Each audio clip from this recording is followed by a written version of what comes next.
बच्चों, हम क्लास 12 की गणित का अध्याय 9 अवकल समीकरण का अध्ययन कर रहे हैं। पिछले सेशन में हमने प्रश्नावली 9.6 के प्रश्न संख्या 8 तक के प्रश्नों को हल करना सीख लिया है। बच्चों, आज के इस सेशन में हम प्रश्नावली 9.6 के प्रश्न संख्या 9 से लेकर के प्रश्न संख्या 12 तक के प्रश्नों को हल करना सीखते हैं। तो आइए देखते हैं क्वेश्चन नंबर 9। देखिएगा। और बच्चों, इन क्वेश्चनों को हम रेखिक अवकल समीकरण की सहायता से सोल्व करते हैं। कौन से सेक्शन से? रेखिक अवकल समीकरण।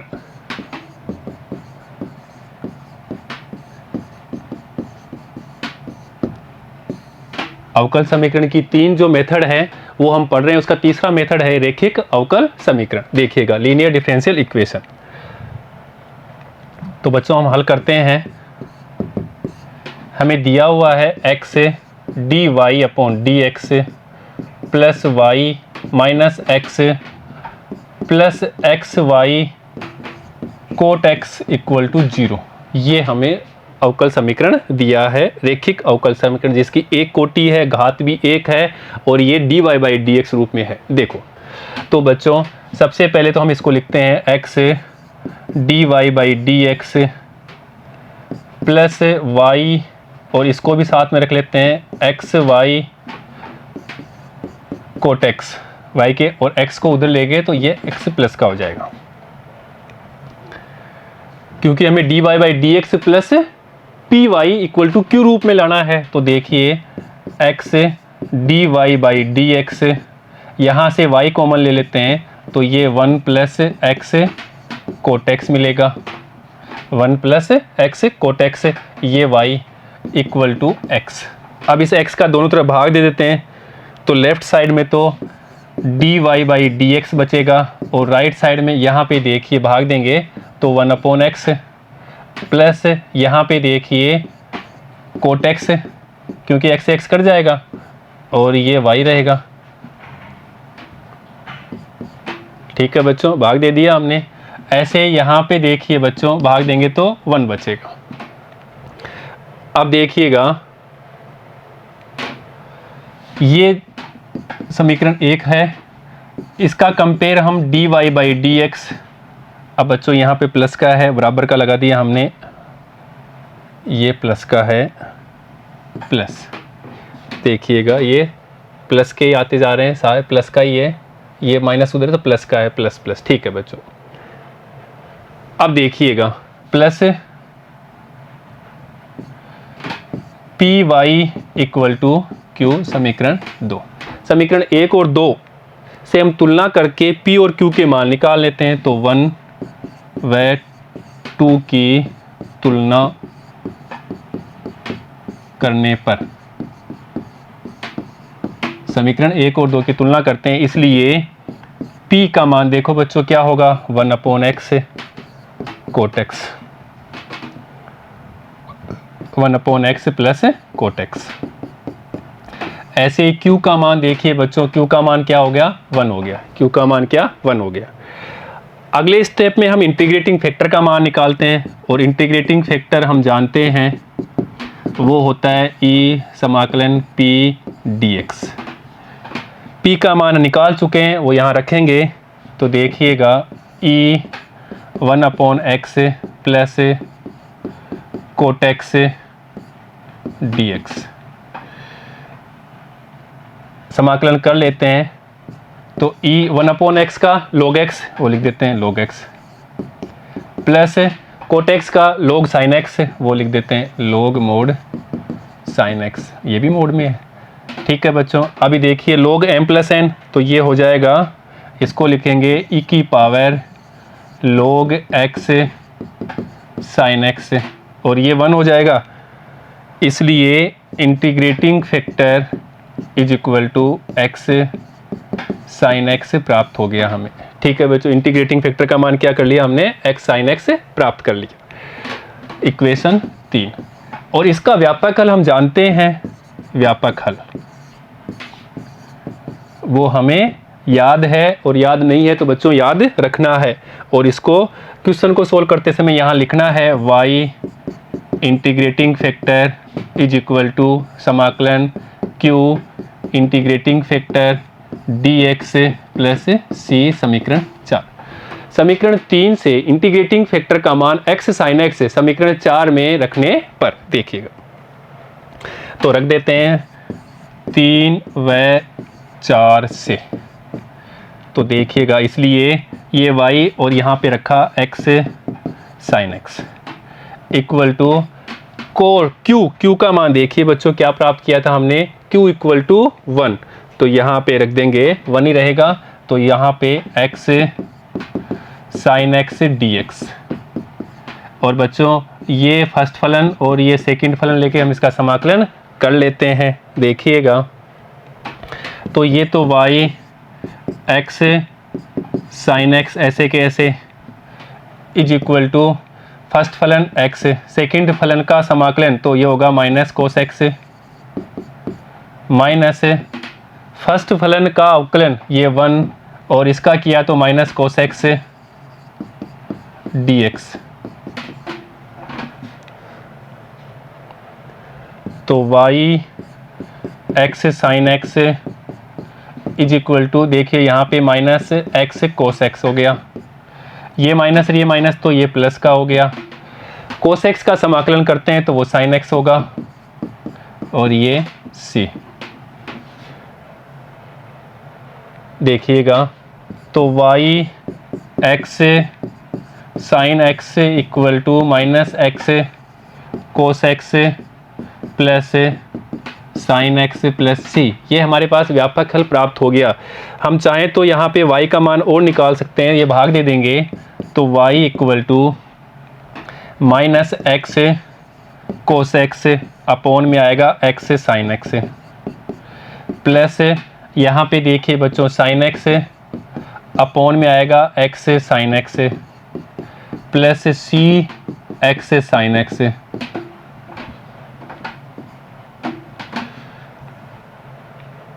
तो y इक्वल टू ये कट गया, इसको पहले लिख लेते हैं तो 1 अपॉन x प्लस का है ना। अब यहाँ पे देखिए ये x से x कट गया तो ये बचेगा कोट x, तो ये लिख देते हैं माइनस कोट x प्लस इसको लिखेंगे c x sin x minus power -1 और ये इसका व्यापक हल है और हमारा आंसर है।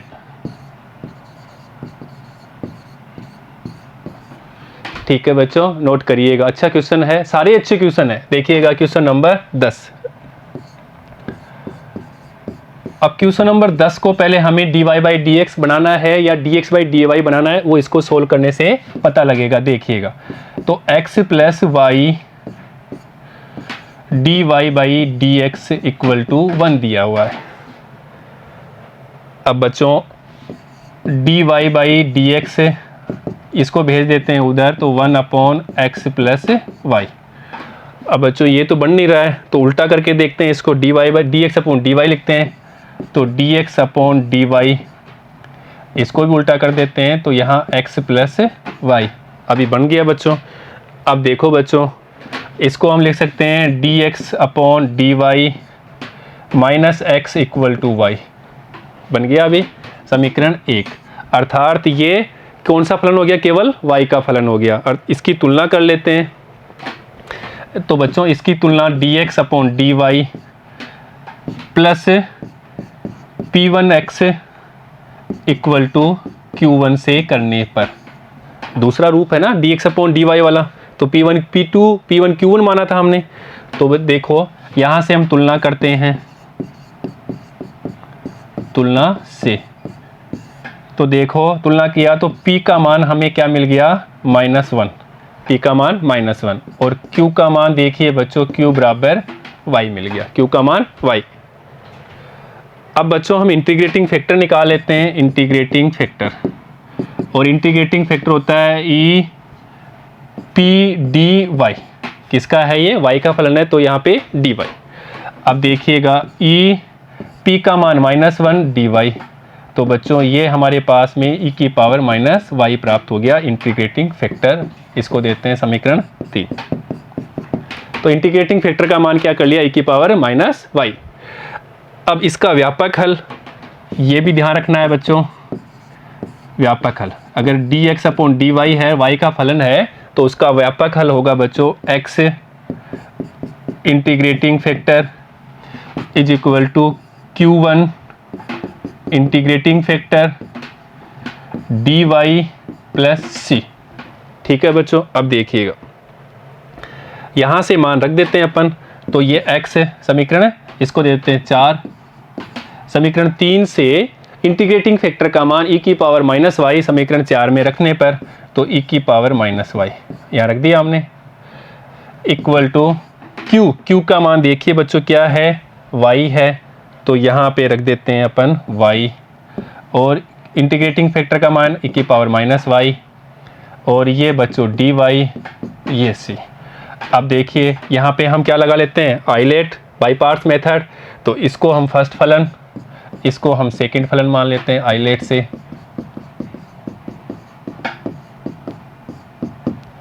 ठीक है बच्चों, अब देखिएगा यहाँ तो x e की पावर माइनस वाई है इज इक्वल टू फर्स्ट फलन क्या है अपने पास में, y है।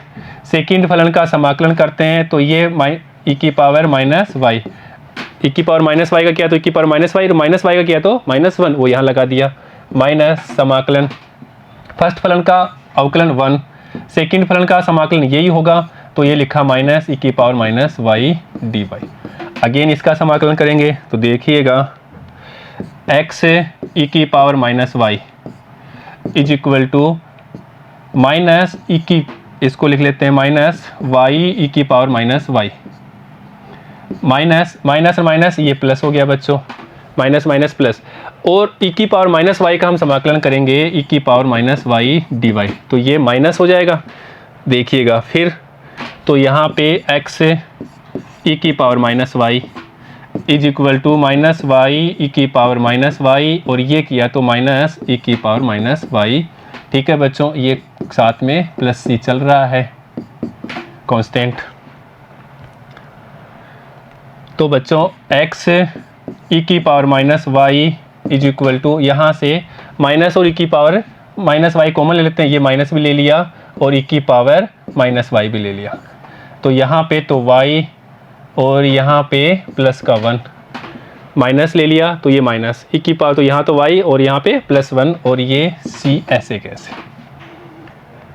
तो x का मान निकालना है, x इक्वल टू ये भाग भी दे देंगे तो माइनस y प्लस 1, या तो e की पावर माइनस वाई से कट जाएगा और यहाँ पे c e की पावर y आ जाएगा, और यही हमारा व्यापक हल है और आंसर है। ठीक है बच्चों, नोट करिएगा। नेक्स्ट देखते हैं क्वेश्चन नंबर 11।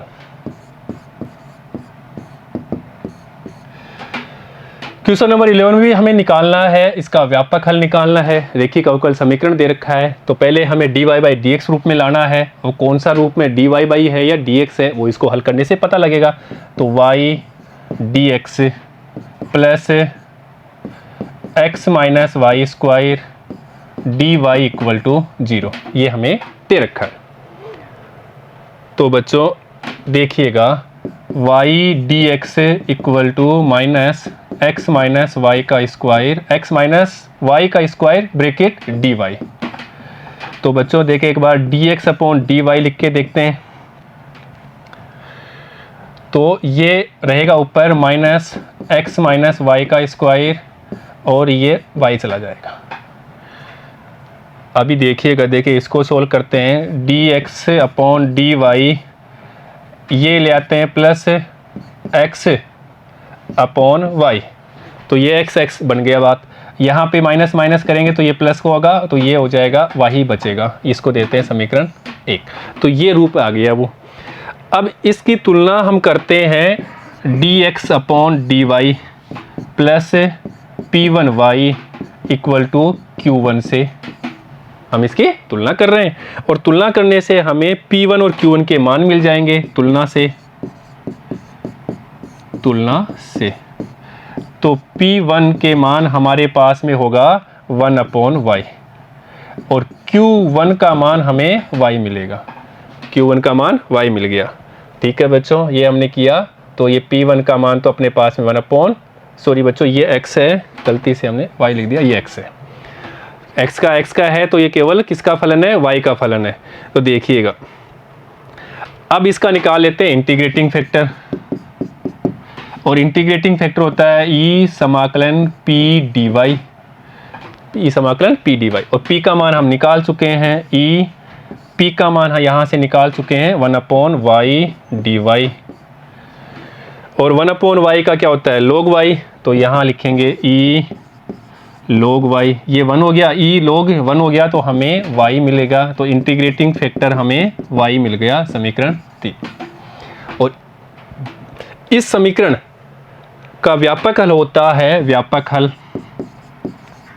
व्यापक हल। और व्यापक हल होता है x integrating factor is equal to q integrating factor d y plus constant. तो समीकरण 3 से इंटीग्रेटिंग फैक्टर का मान समीकरण 4 में रखने पर, और वो है y, इंटीग्रेटिंग फैक्टर का मान y, इसलिए 3 व 4 से। तो देखिएगा x y इक्वल टू, अब q का मान देखिए, q का मान हमें क्या प्राप्त लिया था, q बराबर हमें y मिला था, तो वहाँ रख देते हैं y। तो बच्चों ये रखा y, और इंटीग्रेटिंग फैक्टर का y है, ये dy है, ये कांस्टेंट है, तो ये y स्क्वायर हो जाएगा। तो ये तो बच्चों x y is equal to y square d y plus c, और इसका समाकलन तो इजी है, y की पावर 3/3। तो हमें यहाँ से x का मान निकालना है, तो x बराबर y की पावर 2/3 प्लस सी वाई की पावर -1, और यही हमारा व्यापक हल है और आंसर है। अच्छा क्वेश्चन है, सारे अच्छे हैं बच्चों, ठीक है, नोट करिएगा। नेक्स्ट देखते हैं क्वेश्चन नंबर 12। देखिएगा हल करते हैं, कौन सा रूप है, dx/dy है या dy/dx है, देख लीजिएगा। तो हमें दे रखा है x plus 3y square bracket में dy/dx is equal to y।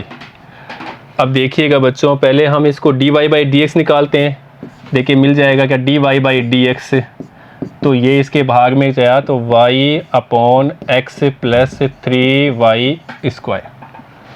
तो बच्चों y के रूप में है पर x का नहीं मिल रहा है, तो उल्टा करके देखते हैं एक बार इसको। अगर इसको उल्टा करते हैं तो dx/dy is equal to x plus 3y square upon y। तो बच्चों ये बन गई बात, तो इसको लिख सकते हैं dx/dy माइनस x/y, माइनस इसको लाएंगे, इधर ले आएंगे -x/, और यहाँ को इसको रखेंगे इक्वल टू 3y, y से y कट गया तो 3y, समीकरण 1। तो ये बच्चों x dx/dy x का हो गया और y का फलन हो गया, ठीक है। अब देखिएगा यहाँ से इसकी तुलना करते हैं dx/dy plus p1x equal to q1 से। तो यहाँ से हमें p1 और q1 के मान मिल जाएंगे तुलना करने पे, तुलना से। तो देखिएगा p1 इक्वल टू, p1 का मान क्या होगा हमारे पास में -1/y। ऐसे ही q1 का देखिए, q1 होगा 3y, निकाल लिया। इसके बाद में हमें निकालना है इंटीग्रेटिंग फैक्टर, तो बच्चों इंटीग्रेटिंग फैक्टर निकाल लेते हैं, और वो होता है e समाकलन p dy, और यहाँ से p का मान रख देते हैं, तो e -1/y dy। तो बच्चों इसको अपन लिख सकते हैं e की power minus log y, y को उधर ले जाएंगे तो e की पावर log y की पावर -1, तो ये हो जाएगा 1/y। ये इंटीग्रेटिंग फैक्टर का मान हमें 1/y मिल गया बच्चों, ठीक है।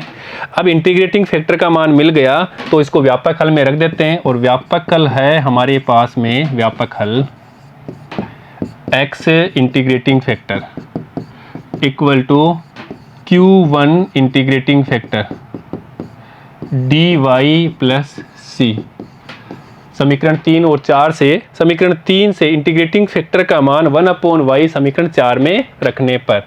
तो देखिएगा बच्चों, रख देते हैं मान। अभी ये मान रख दिया समीकरण 3 व 4 से।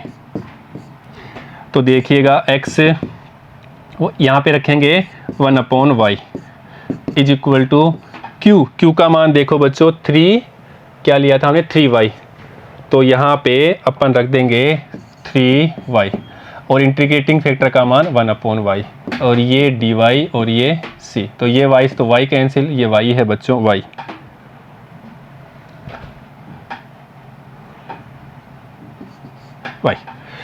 अब देखिएगा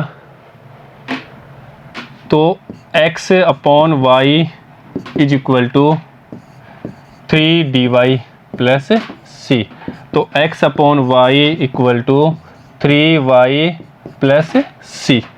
तो बच्चों x का मान निकालना है तो x equal to 3y² plus cy और यही इसका व्यापक हल है और हमारा आंसर है बच्चों। ठीक है, नोट करिएगा। तो ऐसे हम क्वेश्चन को सोल्व कर सकते हैं, बस हमें फॉर्मूला आना चाहिए, समाकलन आना चाहिए और dy/dx रूप है या dx/dy है, तो कौन सा इंटीग्रेटिंग फैक्टर लेना है, e की पावर p dy लेना है या e की पावर p dx लेना है, ये हमें याद रखना है और इसको दिमाग लगा करके सोच करके फिर यूज करना है, dx/dy है या dy/dx है। ठीक है बच्चों, तो बच्चों आज हमने इस सेशन में प्रश्नावली 9.6 के प्रश्न संख्या 9 से लेकर के प्रश्न संख्या 12 तक के प्रश्नों को हल करना सीख लिया है। बच्चों नेक्स्ट सेशन में हम प्रश्नावली 9.6 के आगे के प्रश्नों को हल करना सीखेंगे। बच्चों आप सभी आगे के प्रश्नों को इस प्रकार सोल्व स्वयं करें, फिर हम कल नेक्स्ट सेशन में इन प्रश्नों को सोल्व करेंगे। ठीक है बच्चों, धन्यवाद।